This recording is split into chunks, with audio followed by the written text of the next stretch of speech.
Hey, IDs, it's Professor Brian, and I want to welcome you to the first official week of the course, and it's really an exciting thing.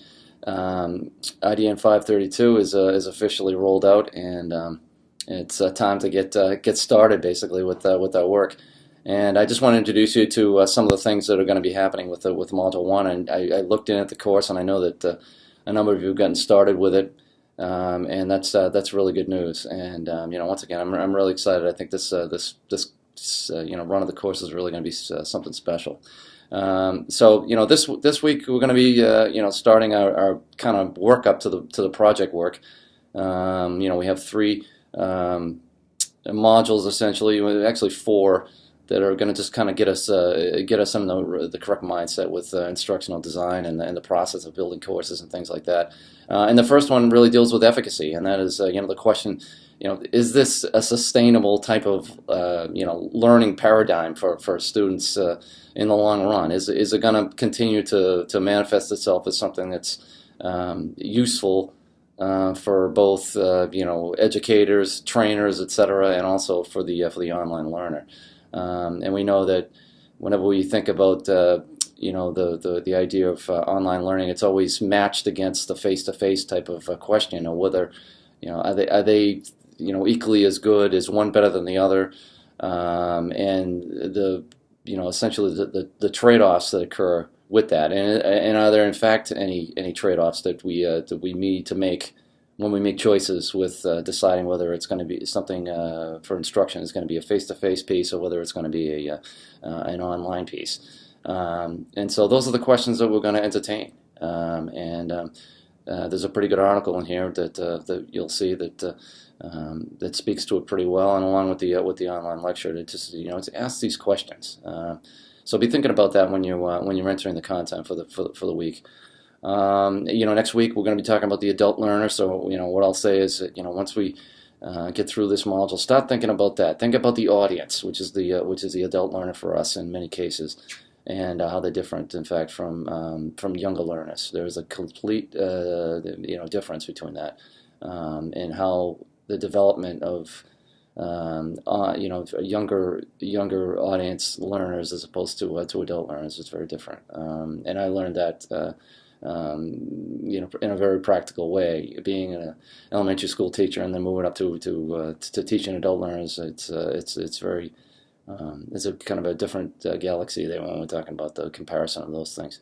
Let me just give you quickly the rundown on what's expected to be completed by next Sunday.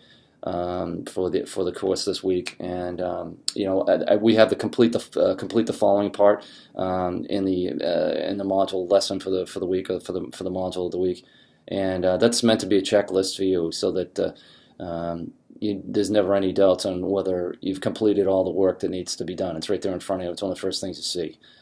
So use that checklist as one of those things that you look at as a final wrap-up. Making sure that you have everything in there. So what we have this week, we have the pre-assessment, we have the voice thread. We are asked to identify who you are and just kind of become acquainted with your with your classmates and things like that. Then we have the syllabus quiz, which is I want you to become very familiar with the syllabus, and this is just kind of a fun way. It's meant to be a fun way. It is a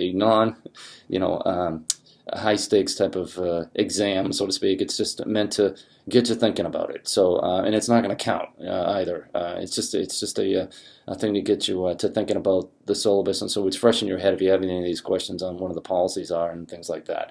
Then we have the reading, which is there's going to be a little book reading from Mayer, and then of course there's an article there that's going to talk about the efficacy of online learning. You'll see. With the lecture, it's paired with concept checks, and we're going to deal with those a lot. As you'll begin to see, it's meant to be a formative assessment piece. It's meant to check to take the pulse essentially of how you're doing with things, both for you and for me. Formative assessment is my big research area too. So there's going to be a lot of discussion about that. We're going to talk a lot about formative assessment. It's very, very important, I think, especially in an online learning setting. And then, of course, we're going to have the discussion for the week that's going to deal with the efficacy question. I'm glad that things are rolling right along, and I wish you the best of first official weeks. If you have any questions about anything that, as you know from the syllabus, there's the protocol is, if you get a question that's germane to the rest of the class and you want to raise it, please do so in the Q&A forum. All right, and that gives us it's much more efficient way, because your classmates chime in and they can answer the question, and it's I don't have to answer 1,000 questions that very well may be the same one. And then the second thing is, if it's personal, or if it's something that can't be answered by the Q&A forum, you're certainly going to email me. All right. So that's that. Again, welcome to the course officially, and have a great week. Bye bye.